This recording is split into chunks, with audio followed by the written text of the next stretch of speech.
최근에 수급을 보시면 아시겠지만 이게 뭐 외인 수급 상위라고 얘기는 했는데 기관 수급도 만만치가 않아가지고 장난 아닙니다. 외인 기관 그냥 다 쓸어담고 있어요. 산크리메우스가 그냥 계속 쓸어담고 있는 상황입니다.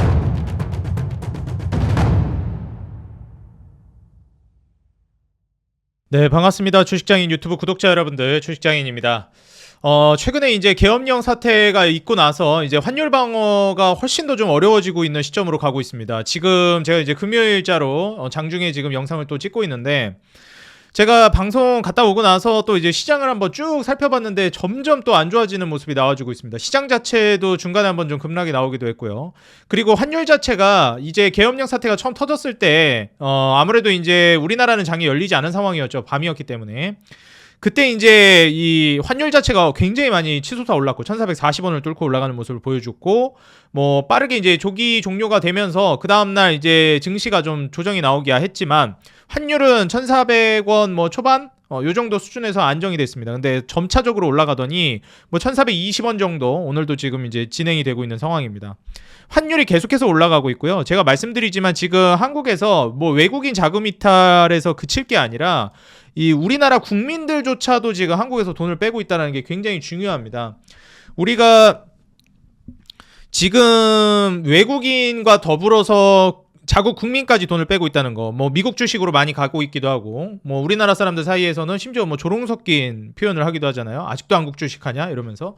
그래서 이런 점들을 우리가 좀 고려를 해봐야 되겠다 말씀을 드립니다. 시장에서 돈이 빠져나가고 있다라는 거, 그리고 환율 방어가 어려워지고 있다라는 거, 외환 보유고가 계속해서 떨어지고 있는 상황인데, 이 외환 보유고가 떨어지고 있는 상황 안에서 결국 이제 환율 방어를 못할 가능성도 저는 있다라고 보고 있어요.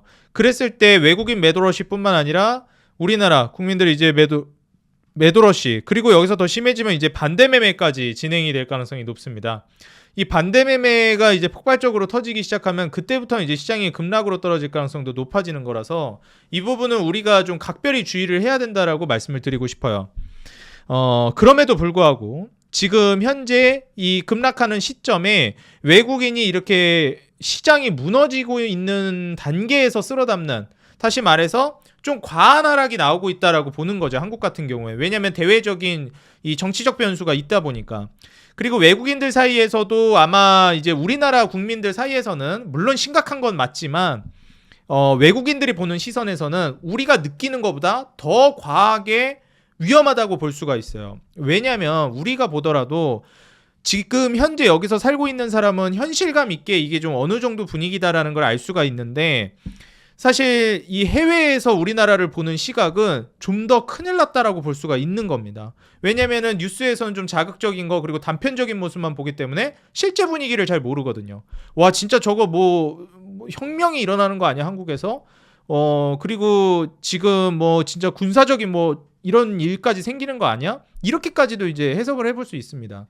그래서 지금 외국인들 투자는 더 안 들어올 것이고 있던 투자도 더 이탈될 겁니다. 왜냐하면 여기서 환율 방어가 어려울 거라고 외국인들도 알고 있을 거란 말이에요. 그럼 환율 방어가 안 되면은 가만히 앉아서 또 환차선을 보게 될 텐데, 이로 인해서 매도가 매도를 부르는 악순환이 될 가능성이 높습니다. 그래서 과한 이제 하락을 불러올 수가 있고, 그 트리거는 역시 저는 제가 수개월 전부터 말씀드렸듯이 환율발 하락이 나올 거라고 보고 있어요. 결국 창조적 파괴, 그리고 이 급락, 우리가 이제 기준금리 인하하는 그 초반 단계에 나올지도 모른다고 했던 급락이 이제 나오는 그런 이제 단계라고 저는 보고 있고요. 이 과정 안에서 결국 이제 외국인들이 쓸어담고 있는 부분은 우리가 주목해봐야 된다라고 생각합니다. 그래서 보통 제가 이제 한 일주일 동안 월화수목금 동안 이제 순매수를 한 종목들을 보통 보는데, 오늘은 조금 다르게 12월 2일부터 이제 순매수한 종목을 보는 게 아니라 계엄령 터지고 그 다음 날인 이 수요일, 목요일, 그리고 오늘 금요일까지 순매수 상위 종목을 같이 살펴보도록 할게요. 월요일, 화요일은 좀 제외하고. 월요일, 화요일을 좀 봐도 괜찮은데 화요일날 좀 반등이 나왔기 때문에 저는 이제 급락했을 때, 그리고 계엄령이라는 악재가 터졌을 때 이런 이 수목금 매수세가 굉장히 좀 유의미하다라고 봐서 12월 4일부터 오늘자까지 순매수세 외국인 상위 종목을 같이 살펴보면서 그 중에서 우리가 좀 눈여겨볼 만한, 관심 있게 볼 만한 종목들을 좀 같이 분석해 보도록 하겠습니다. 자, 그럼 같이 화면 보면서 진행해 보도록 하겠습니다. 과연 계엄령 사태 터지면서 급락했을 때 외국인들은 어떤 주식들을 쓸어 담았는지 같이 보도록 하기 전에 여러분들 아직 구독 버튼 눌러주지 않으신 분들은요. 구독 버튼 그리고 좋아요, 알람 버튼 눌러주시면 감사하겠습니다. 그리고 여러분들 응원 댓글 짧게나마 한 줄씩 달아주시는 것 너무 큰 힘이 되고 있습니다. 아직 달아주지 않으신 분들은요. 한 번씩 달아주시면 진심으로 감사하겠고요. 그리고 제가 검색식이라든지 시황 자료라든지 그리고 여러분들 어떻게 대응해야 될지에 대해서도 텔레그램 통해서 계속 소통하면서 자료 그리고 교육 자료도 여기서 드리고 있거든요. 그래서 여기 오셔가지고 검색식이랑 교육 자료랑 그리고 시황 브리핑 받아가시면 되겠습니다.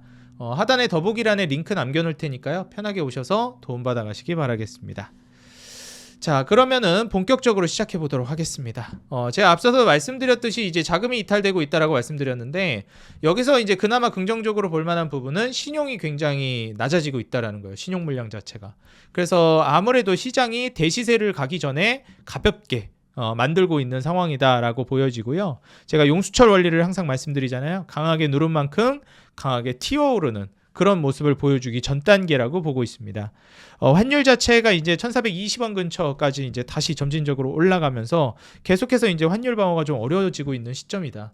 그리고 업종 자체도 지금 지수가 상당히 이제 혼란스러운 상황이다. 계속 추가 급락을 보여주고 있다. 계엄령이 다시 재개되는 거 아니냐 막 이런 불안감도 나오고 있고요. 2400선이 장중에 좀 무너지기도 했습니다.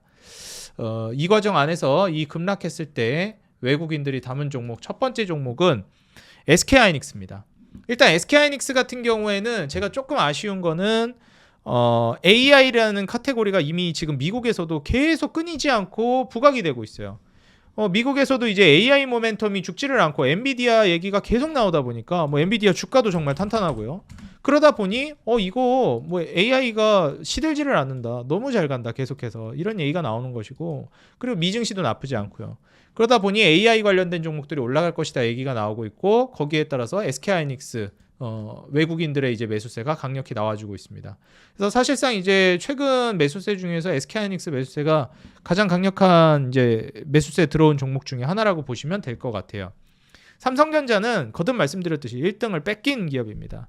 안 좋다 좋다라는 개념보다는 주식에 있어서만큼은 뺏긴 기업은 프리미엄을 잃게 되어 있어요. 그리고 뺏은 기업은 프리미엄을 뺏어오게 되고요. 그래서 SK하이닉스는 확실히 그 프리미엄을 가져올 가능성이 높고 그래서 삼성전자 윗단에서 놀 가능성이 높다. 그래서 HBM이라든지 AI 하드웨어 단에서는 SK하이닉스를 보시는 게 좋을 것 같습니다. 삼성전자는 너무 많이 무너졌고 그런데 이제 최근에 흐름 자체가 하드웨어에서 소프트웨어로 좀 넘어가고 있거든요. 그래서 뭐 이스트 소프트나 뭐 솔트룩스 이런 종목들도 많이 움직이잖아요. 그래서 사실 이제 조금 리스크를 감내하고 가시는 분들은 AI 소프트웨어로 넘어온다는 소리를 듣고 뭐 이스트 소프트나 솔트룩스 뭐 이런 종목들 좀 눈여겨보고 계시단 말이에요. 물론 이제 나쁘진 않은데 저는 이제 AI 소프트웨어로 본다라고 하면은 뭐 카카오라든지 그리고 말씀드렸던 네이버 같은 종목들이 가장 대표적이라고 보고 있습니다. 이제 외인 순매수 들어온 종목 중에 하나가 또 카카오가 있습니다. 그래서 카카오보단 네이버다 제가 계속 말씀드리고 있기는 한데 사실 그렇다고 해서 카카오가 안 좋다는 얘기는 아니에요. 둘 다 간다고 저는 보는 입장인데 다만 네이버를 조금 더 선호해서 본다. 더 좋게 본다. 이렇게 좀 말씀을 드리고 싶습니다.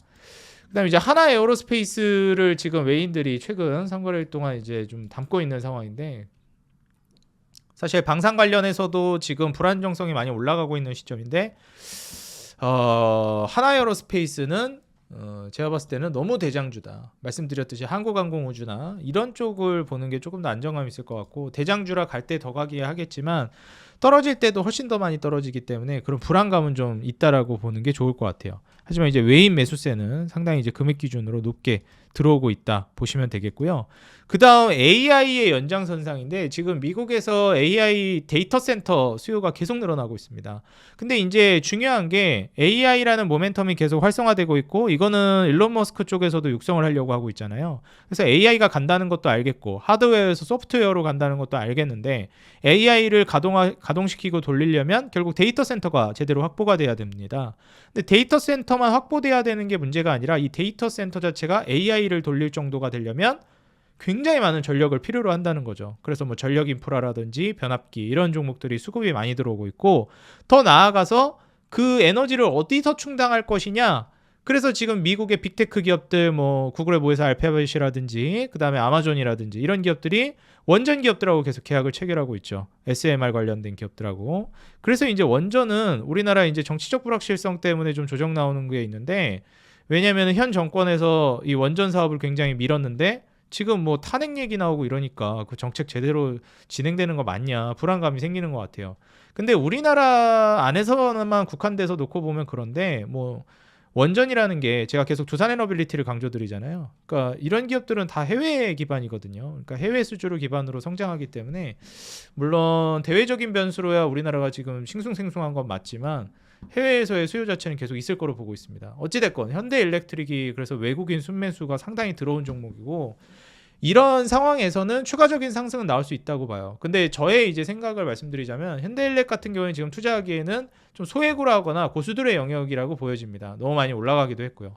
근데 여기서 추가적으로 올라갈 것 같냐라고 물어보면 저는 더 갈 것 같아요. 매출, 영업이익, 순이익 모두 이제 증가하고 있는 상황이고요. 그 다음에 일단 마진율 자체가 굉장히 많이 올라가고 있습니다. 내후년까지 이제 23%, 17%의 영업이익률과 순이익률 증가세가 예상이 돼요. 그리고 뭐 27년까지도 매출이나 이제 이익 캐파는 계속 커질 걸로 기대되기 때문에 이제 뭐 PER이라든지 이런 부분들도 점진적으로 더 저평가될 걸로 예상됩니다. 27년도까지 성장성을 우리가 내다보면은 지금 이제 24년 말인데 뭐 25, 26, 27 생각하면은 한 차례 정도는 슈팅 더 보여줄 가능성도 충분히 있다라고 보여집니다. 그 다음이 이제 네이버거든요. 이제 네이버 같은 경우에 최근에 좀 조정이 나오고 있긴 하지만 뭐 말씀드렸듯이 카카오보다 저는 네이버를 조금 더 좋게 보고 있고, 그리고 사실 이제 AI라는 거에 있어서 수익화 모델을 어떻게 가져갈 것이냐를 가장 잘 제시하고 있는 게 전 네이버라고 보고 있습니다. 일단 검색 기반으로 해서도 그렇고 구글 뭐 한국의 구글이라고 불리는 기업이잖아요, 네이버가. 그래서 검색이라든지 그 다음에 그 안에서 파생되는 쇼핑 그리고 광고 이런 분야에 있어서 특장점을 가지고 있는 게 네이버란 말이죠. 이렇게 됐을 때 AI를 가장 수익화 모델로서 잘 가져갈 수 있을 만한 국내 기업이 저는 네이버라고 보고 있습니다. 그래서 지금 최근에 수급을 보시면 아시겠지만 이게 뭐 외인 수급 상위라고 얘기는 했는데 기관 수급도 만만치가 않아가지고 장난 아닙니다. 외인 기관 그냥 다 쓸어 담고 있어요. 네이버는 쌍끌이메우스가 그냥 계속 쓸어 담고 있는 상황이고, 지금 조정 나오고 있는 시기를 오히려 좀 기회로서 잘 삼아볼 만한 시점이라고 보여집니다. 그 다음 이제 두산에너빌리티예요. 사실 지금 정치적 불확실성 때문에 계속해서 주가가 좀 떨어지고 있는데 이 떨어지고 있는 와중에 외국인은 계속 담고 있습니다. 이때 그 계엄령 이슈 터지면서 주가가 급락했을 때 외국인이 그 떨어진 거 다 쓸어 담았습니다. 그리고 어제 오늘 금요일까지도 계속 담고 있어요. 사면서 음봉 떨어지고 있는데 이때 음봉 떨어지는 거 물량을 지금 외국인이 다 받아가고 있다. 말씀드렸듯이 원전은 BHI 뭐 그다음에 G2파워 좋죠. 근데 이런 거는 초보 투자자분들이 건들기에 좀 어렵다. 난이도가 높다 말씀드렸습니다. 그리고 원전은 기노업으로 보셔야 된다 말씀드렸고, 이제 우리나라도 물론 중요하겠지만 이제 트럼프는 사실 미국의 대통령이 확정이 된 상황이잖아요. 내년부터 이제 본격적으로 집권을 하면서 정책을 펼칠 텐데 전통 에너지 그리고 원전을 강조해 왔단 말이죠. 결국 미국에서 원전 쓸 거고 미국 빅테크 기업들이 지금 원전을 필요로 하는데 지금 거기에다가 수주를 따내고 거기에서 사업을 통해서 수혜를 받고 있는 두산에너빌리티가 우리나라의 정치적 불확실성으로 주가가 떨어져서 이게 못 간다? 떨어질 수는 있는데 못 간다까지는 저는 아니라고 보고, 계속 말씀드렸지만 10년을 보고 길게 보실 만한 섹터이고 종목이라고 생각하기 때문에 두산에너빌리티는 지금 현 구간에서 이렇게 조정이 나온다라고 해가지고 너무 겁먹지 말고 물량만 잘 쥐고 가면은 좋을 것 같다. 12,500원에서 23,000원 정도 박스권 계속 왔다 갔다 하고 있잖아요. 근 3년 동안. 그래서 이 흐름을 이제 딛고 박스권 돌파 25,000원 돌파하면서 시원하게 슈팅이 나올 거로 보고 있어요. 계속 말씀드리지만 만약에 내가 추세 매매나 돌파 매매를 하시는 분들이라면 두산에너빌리티는 25,000원을 돌파하는 걸 확인하고 들어가는 것도 하나의 방법입니다. 근데 나는 이제 선취 매고 어차피 긴 호흡으로 볼 거면 지금부터 이제 요 박스권 안에서 놀 때, 제가 지금 박스 쳐드렸죠? 요 안에서 이제 주가는 움직일 가능성이 높아서 요 안에서 차근차근 모아나가시면 괜찮을 것 같아요. 긴 호흡으로 보시면서. 그래서 지금 사실 외국인들이 담고 있는 거를 보면은 결국 AI 수혜를 받는 종목들이 이제 많이 얘기가 나오고 있고, 왜냐면은 변압기도 마찬가지고, 그러니까 전력 인프라, 뭐 현대일렉트릭도 결국 AI 수혜받는 거죠. 전력 인프라가 AI로부터 파생되는 거니까. 그리고 네이버, 카카오, 우리나라 플랫폼, AI 소프트웨어 단에서 수혜받는 종목인 거죠. 그리고 SK하이닉스 뭐예요? 그렇죠. AI 하드웨어 관련된 종목. 그러니까 지금 외인들이 쓸어담고 있는 게 뭐냐? AI예요. AI. 그리고 그 AI에서 수혜 볼 수 있는 거. 그래서 지금 두산에너빌리티 방금 소개해드렸는데 그 다음 외인이 담은 게 이제 JYP입니다. JYP도 지금 무슨 얘기가 나오고 있냐면 이 소프트웨어 이후에 엔터라든지 그 다음에 뭐 솔루션이라든지 이런 것들이 좀 움직임이 나올 수 있겠다라고 좀 평가하는 것 같아요. 근데 이제 JYP 같은 경우에 최근 외인 매수세가 워낙에 많이 들어오고 있었고 11월부터도 정말 많이 들어왔습니다. 그래서 11월 초부터도 계속해서 이때 상승을 보여준 게 전부 다 외인 수급이고 조정 나올 때도 외인이 담고 있어요. 물론 저는 엔터를 별로 안 좋아한다 이렇게 많이 말씀을 드렸죠. 근데 그 중에서 그나마 좋게 보는 게 하이브랑 JYP인데 하이브는 그 사업 구조 때문에 좀 긍정적으로 보는 거고 JYP는 그 박진영 그분의 어떻게 보면은 인력 관리 그런 측면에서 저는 좀 매력을 느꼈다 이렇게 좀 말씀드리고 싶습니다. 그 다음이 이제 NC소프트 그리고 크래프톤입니다. 이 NC소프트랑 크래프톤을 담은 것 역시도 AI의 연장선상이라고 보고 있는데요. 일단 NC소프트는 실망 매물이 좀 떨어졌습니다. 보시다시피 이제 주가가 한 차례 급락했는데 신작이 나온 게 생각보다 그렇게 흥행이 좋진 않은데 이런 이제 평가를 받았어요. 그러다 보니까 NC소프트 자체가 좀 실망 매물이 나오면서 급락이 나왔습니다. 근데 실망 매물이 나올 때 외국인은 담았다라는 거. 그리고 그 이전부터 계속 담고 있었고 오늘도 담고 있습니다. 그래서 사실 실망 매물이야 나왔는데 기노브로 봤을 때 이 게임이 AI를 비롯해서 같이 수혜를 받을 거라는 거에 대한 믿음은 여전히 있는 것 같아요. 그리고 우리나라에서 제가 거듭 말씀드렸지만 3N 기업 중에서 가장 볼만한 게 NC소프트입니다. 3N이라고 하면 NC소프트, 넥슨, 그 다음에 넷마블이죠. 솔직히 넥슨이랑 넷마블은 조금 이게 지금 상황에서 봤을 때는 투자하기가 좀 애매한 게 사실입니다. 그나마 이제 NC소프트가 낫다고 보고 있고 말씀드렸듯이 대장은 누구라고요? 크래프톤, 그 다음에 W게임즈 이런 종목들이 좀 강세를 띌 거로 보고 있습니다. W게임즈는 뭐 쭉쭉 진짜 잘 가네요. 그죠? 이게 결국 우리가 AI 소프트웨어로 넘어가게 되면 카카오나 네이버 같은 이런 플랫폼도 있지만 결국 우리가 AI를 기대할 수 있는 소프트웨어 분야의 또 대표적인 또 IT 기업이 게임 업종이거든요. 그래서 게임 업종이 우리나라에서 또 굉장히 오랜 시간 침체되어 있기도 했고 어려움을 겪었기 때문에 이제 다시 좀 반등을 도모해 볼 만한 시점이다. AI를 모멘텀으로 한 상승이 기대된다. 그리고 일론 머스크도 AI를 기반으로 한 게임 개발 육성에 대해서도 굉장히 적극적인 의지를 표명했고 그걸 언론에도 노출시키고 있는 상황이죠. 거기에 따라서 우리나라가 또 게임 제작이라든지 게임 산업에 있어서 유명한 국가잖아요. 물론 이 고객들 그리고 유저들을 너무 홀대하는 것 같은 그런 인식 그리고 확률 조작 사태라든지 이런 것들이 한번 크게 폭풍이 쓸고 넘어갔기 때문에 지금 이 업계 자체가 확 가라앉아 있는 건 있는데 우리나라 게임 업종의 저력은 여전히 강력하다. 그리고 NC소프트나 뭐 크래프톤이나 이제 W게임즈 특히 NC소프트 같은 경우에는 이제 경영 효율 측면에서 비용 감축을 많이 했고 비용 효율화에 이제 힘썼기 때문에 저는 다시 한번 좀 도약할 만한 시기가 오고 있다라고 보고 있습니다. 그래서 지금 외인 수급 그다음 JYP 다음으로 수근이가 NC소프트랑 크래프톤인데 이런 종목들 W게임즈까지 좀 하나 추가해서 외인 수급 상위는 아니지만 한번 살펴보면 좋을 것 같습니다. 그렇다고 W게임즈가 안 들어오는 건 아니에요. 외인 수급 최근에 계속 들어왔고 W게임즈는 외인보다도 기관 수급이 정말 많이 들어오고 있거든요. 그래서 이런 측면으로 좀 고려해가지고 보시면 좋을 것 같습니다. 그 다음이 이제 삼성바이오로직스예요. 솔직히 제가 제일 강조하고 싶은 게 이제 삼성바이오로직스인데 우리나라의 정치적 불확실성은 차치하고서라도 일단 트럼프 정권이 올 거라는 거는 이제 사실인데 트럼프 정권에서 지금 내세우고 있는 게 결국 중국 배척입니다.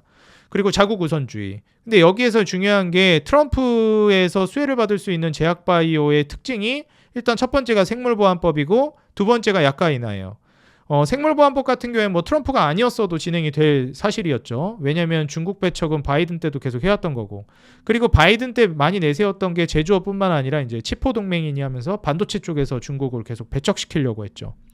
근데 이제는 제약바이오까지 그 중국을 이제 밀어내게 하는 게 넘어오고 있습니다. 뭐 트럼프 때는 관세도 세게 먹일 거니까 뭐 더 심각해지겠죠. 그래서 이 대표적으로 이제 지금 밀려나게 되는 게 우시그룹인데 제약바이오 CDMO 생물보안법을 통해서 중국의 CDMO 기업들을 몰아내겠다 이런 느낌이죠. 그럼 거기서 그 중국 기업들을 대체할 만한 기업이 어디냐? 바로 삼성바이오로직스예요. CDMO에 있어서 그 우시 정도의 물량을 감당할 수 있을 만한 대형 기업이 이게 전 세계에 몇 없어요. 그 중에 하나가 삼성바이오로직스고 거의 이제 반사이익 그 우식으로 퇴출되면서 반사이익 볼 걸로 기대되는 1순위 종목이 저는 삼성바이오로직스로 보고 있습니다. 그래서 삼성바이오로직스를 CDMO 단에서 생물보안법 반사이익을 이제 기대해 보는 거고요. 그리고 100% 자회사가 이제 삼성바이오에피스가 있죠. 이 삼성바이오에피스 같은 경우에는 중요한 게 이제 바이오시밀러 사업을 진행하는데 트럼프 정권에서 이제 약가 인하 정책으로 내세우고 있는 게 바이든 정권에서는 약가 인하 정책이 조금 잘못됐다. 그 강제로 낮추게 하는 건 너무 반시장적이다 이런 식으로 얘기했는데 지금 사실 그 반시장적이다라고 얘기하면서 트럼프가 제시한 대안은 뭐냐면 그 약간 인하해야 되는 건 맞다. 근데 경쟁을 통해서 인하해야지 그거를 이제 강제로 인하하는 건 맞지 않다. 그래서 바이오시밀러를 육성하고 규제를 풀어주고 그런 식으로 바이오시밀러가 사업하기 좋게 환경을 만들어주면 알아서 자기들끼리 약을 많이 만들면서 약가가 안정화될 것이다. 경쟁을 통해서 시장적으로 하겠다. 그럼 반시장적으로 강제로 하는 게 아니라 정부가 너무 그거는 관여를 많이 하는 거다.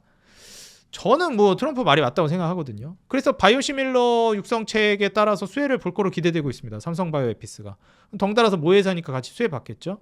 그리고 우리나라에서 바이오시밀러 하면 딱 첫 번째로 떠오르는 게 또 셀트리온이니까 셀트리온이 그런 측면에서는 또 수혜를 받을 가능성이 있다라고 봅니다. 그리고 뭐 진펜트라 이슈는 계속해서 지금 대두가 되고 있는 거니까요. 뭐 최근에 셀트리온 관련해 가지고 그 이슈도 좀 많고 뭐 안 좋은 얘기도 중간중간 들리고 그러는데 저는 큰 흐름에서 봤을 때는 올라갈 거라고 보고 있거든요.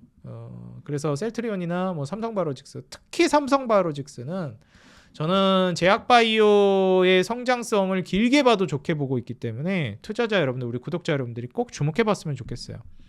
제약바이오가 아무래도 좀 위험하기도 하고 리스크도 있고 변동성도 크다 보니까 투자하는데 겁이 날 가능성은 있는데 삼성바이오로직스는 그렇게 크게 우려할 만한 종목은 아니라고 봅니다. 비교적 안정성이 굉장히 뛰어난 종목이라고 또 보고 있고요.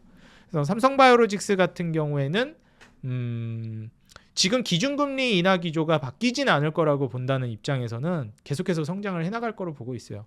결국 제약바이오는 기준금리 인하가 계속돼야 되는데 이제 다다음 주 한 2주 정도 남았죠. 미국에서 기준금리를 그때 인하하느냐 마느냐를 봐야 될 것 같아요. 일단 지금 인하 확률은 굉장히 높은 상황인데 뭐 연준에서 계속 매파적으로 발언하기도 하고 관세 때문에 이제 물가 올라서 기준금리 인하 좀 천천히 해야 된다. 이런 좀 매파적인 스탠스를 자꾸 취하니까 좀 여기에 겁을 많이 먹으시는 것 같아요. 근데 제가 계속 거듭 말씀드리지만 연준이 이 기조를 바꾼다는 건 정말 큰 일이에요, 여러분들. 그렇게 막 휙휙 바꾸지 않습니다.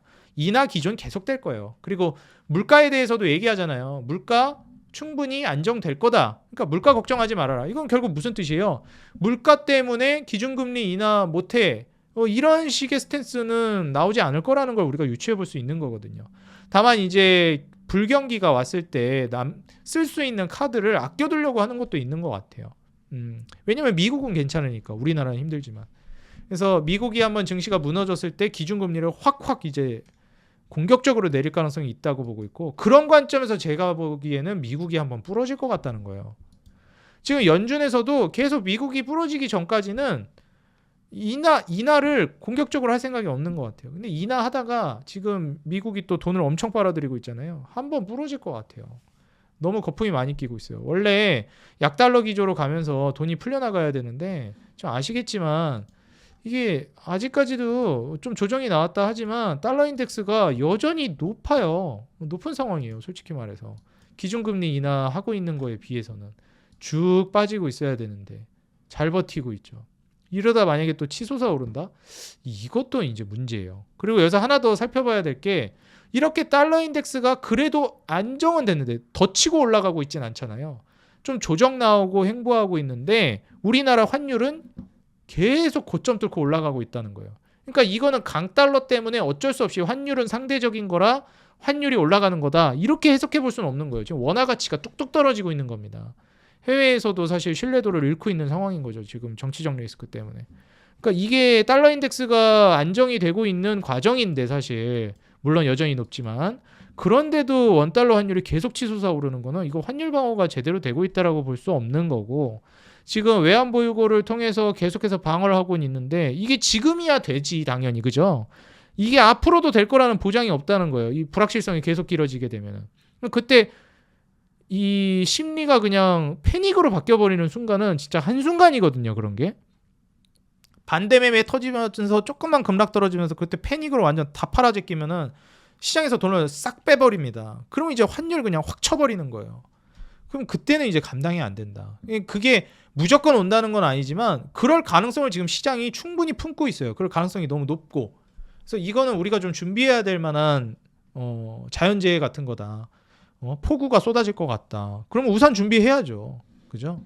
그래서 어찌됐건 근데 그럼에도 불구하고 장기적으로 제약바이오 업종은 좋을 거로 보여지고 트럼프 정권 하에서도 좋을 걸로 기대되고 그리고 삼성바이오로직스 여전히 장사 잘하고 있고 그러니까 우리가 우려해야 될 만한 건 우려해야 되는데 괜찮은 건 괜찮다는 거예요.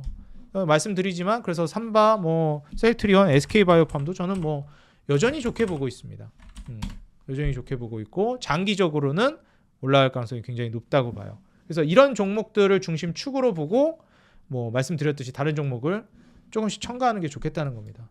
솔직히 이렇게 정치적 불확실성 높은데 알테오젠 잘 떨어지지도 않아. 뭐 어찌 보면 이거 막 20만 원까지 그냥 확 빠져도 이상하진 않잖아요. 시장이 이렇게 무너지는데. 근데 나름 이때 한번 무너지고 나서는 뭐 추가 급락은 안 나옵니다. 뭐 나올지 안 나올지는 계속 지켜봐야 되겠지만 뭐 아직까지는 그죠? 잘 지키고 있다는 거예요. 그래서 외국인들이 이제 삼성바이오로직스 같은 것도 이렇게 떨어지고 있을 때 쓸어담고 있다. 이걸 기억하시면 되겠습니다. 그리고 뭐 포스코홀딩스 이런 것도 많이 담는데 이거는 패스하겠습니다. 그다음 하나시스템.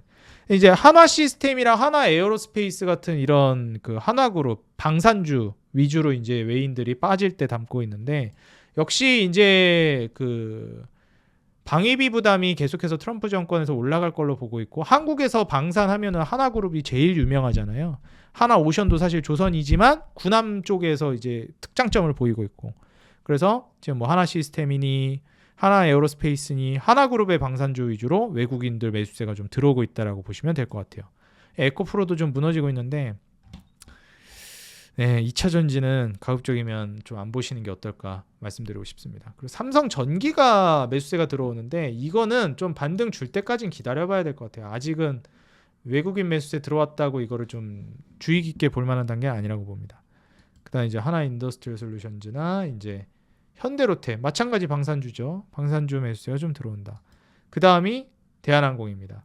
이 대한항공은 일단 기관 매수세도 정말 어마무시한데 최근에는 이제 외국인 매수세도 꽤 세단 말이죠. 이게 지금 일단 유가가 굉장히 낮은 상황이라 연료비 자체가 굉장히 절약이 되고 있는 시점이고 그게 이제 이익 성장으로 나옵니다. 왜냐하면 이게 유가가 굉장히 중요한 게 원유 가격이 이 대한항공 비용 들어가는 거에 엄청 큰 비중을 차지해요. 일단 애초에 항공 자체가 그렇습니다. 항공업이 유가가 싸져야 수익성이나 마진이 좋아져요.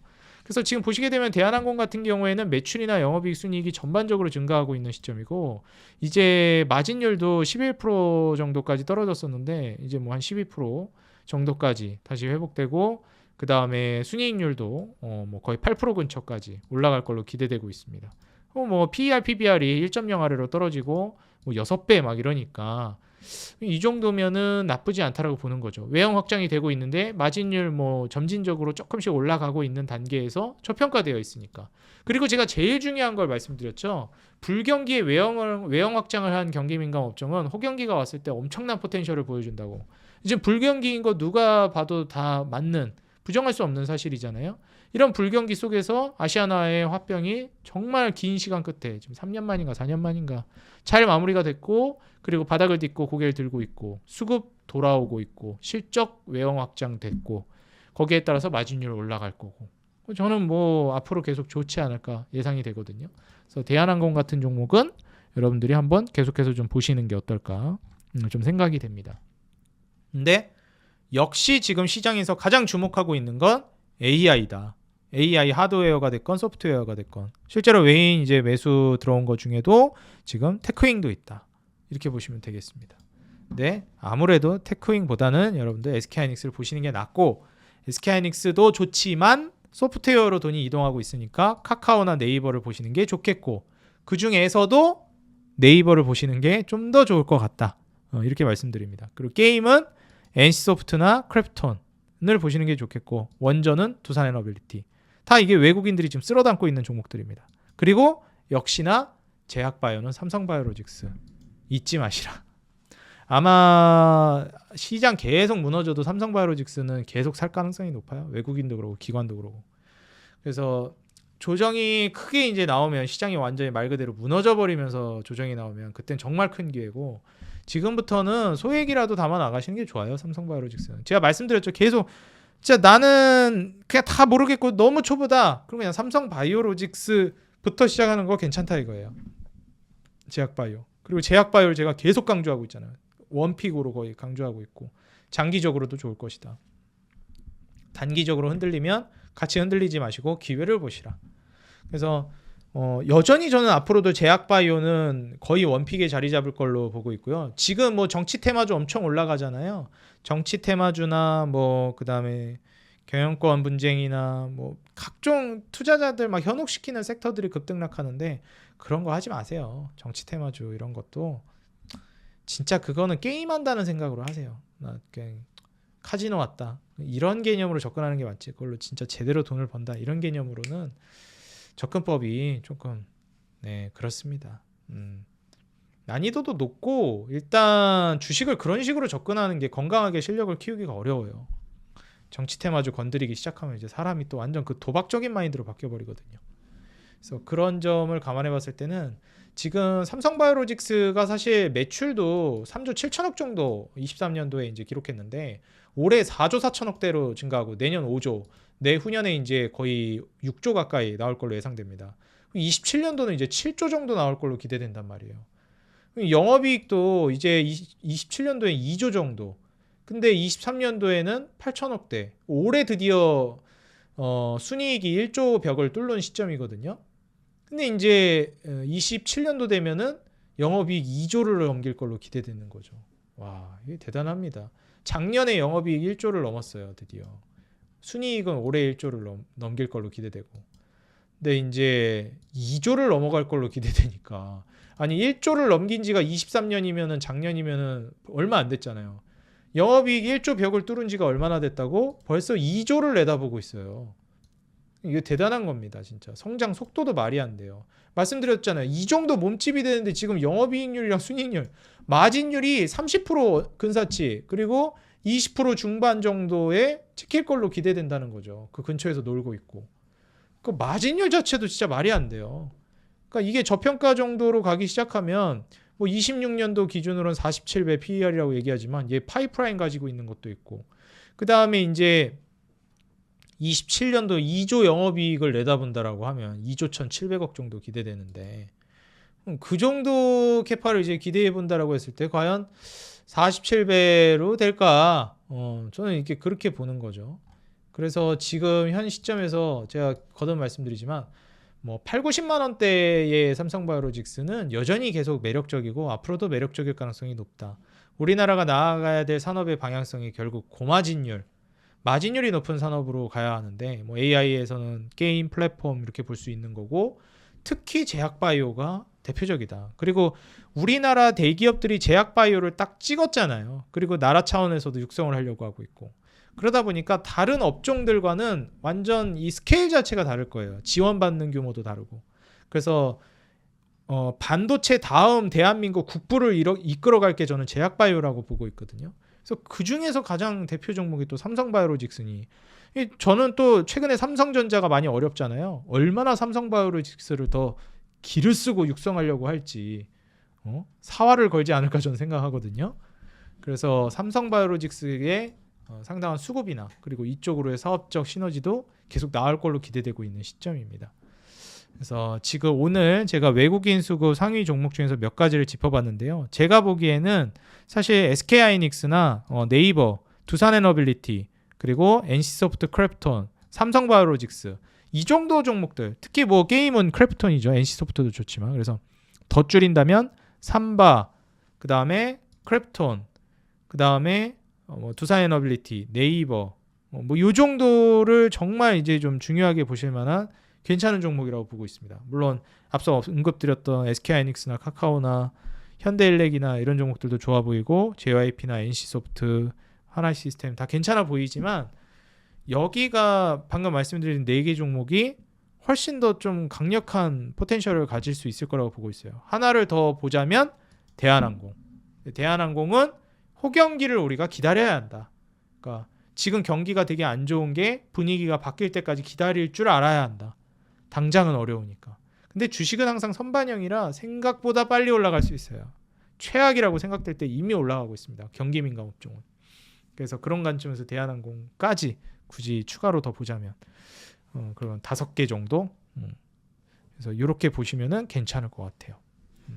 외국인이 이쪽을 집중하고 있구나. 그리고 실제로 저도 좋게 보고 있는 외국인이 쓸어 담았는데 시장 급락할 때 근데 그 종목들 중에서 제 기준에도 부합되는 매출 영업이익 순위 이 재무 구조가 성장하고 있고 재무 구조가 탄탄하고 업황이 좋을 걸로 기대되고 이런 종목들 그런 기업들을 대표적으로 더 추려서 설명을 해드렸습니다.